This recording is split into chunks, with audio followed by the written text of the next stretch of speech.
পতাকাবাহী মুসাব। মুসাব ছিলেন এক সময়ের ধনীর দুলাল, যিনি প্রাচুর্যের মধ্যে জীবন যাপন করতেন। তার জীবন ছিল বিলাসী, সুখ আরাম আর আরামের মধ্যে গড়া। তবে তিনি একদিন সত্যের পথে, দুঃখের পথে পা বাড়ুন এবং নিজের জীবনকে আল্লাহর পথে উৎসর্গ করেন।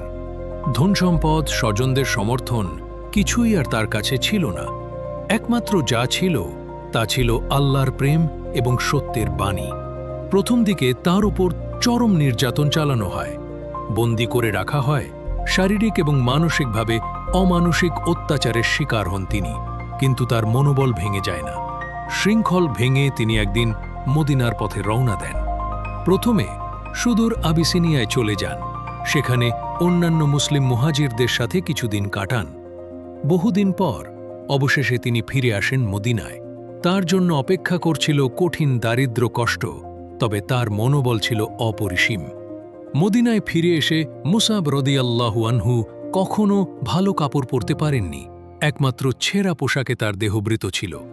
একদিন তিনি যখন একটিমাত্র ছেঁড়া পোশাকে কষ্টে কষ্টে পথ চলছিলেন, তখন মহানবী সাল্লাল্লাহু আলাইহি ওয়াসাল্লাম তাকে দেখে অত্যন্ত চিন্তিত হয়ে পড়েন।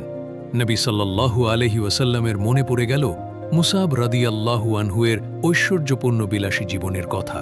কত সুখে আরামে তিনি দিন কাটিয়েছিলেন, আর আজ তার এই দুরবস্থা।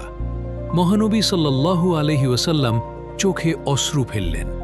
তার হৃদয়ে গভীর দুঃখ ছিল। এরপর উহুদের যুদ্ধক্ষেত্রের দৃশ্য। একদিকে মুসলিমরা, অন্যদিকে মক্কার কুরাইশরা। যুদ্ধের তীব্রতা চরম আকার ধারণ করেছে। সেই সময় মুসাব রাদিয়াল্লাহু আনহু ইসলামের পতাকা বহন করছে। কুরাইশদের আক্রমণে মুসলিমরা সংকটের মুখে পড়েছিল।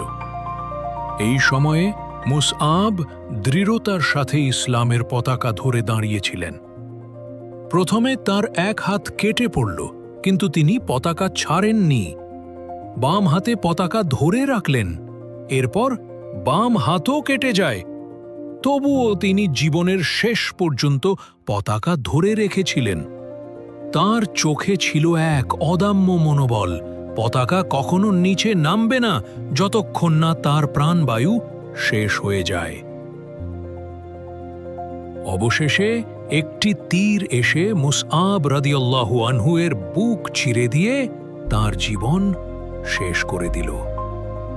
শহীদ রক্তে মরুভূমি রঞ্জিত হল। তিনি শহীদ হলেন, কিন্তু তার আত্মা অমর হয়ে গেল। তিনি মৃত্যুর পরও সত্যের পতাকা বহন করে গেলেন। তার আত্মা এক নতুন উচ্চতায় পৌঁছে গেল, অমরত্বের অনির্বচনীয় আস্বাদ লাভ করলেন। মুসআব রাদিয়াল্লাহু আনহু এর জীবন ছিল এক গভীর প্রেরণা, যে জীবনে অটুট বিশ্বাস এবং আত্মত্যাগ ছিল সবচেয়ে বড় মূল্য।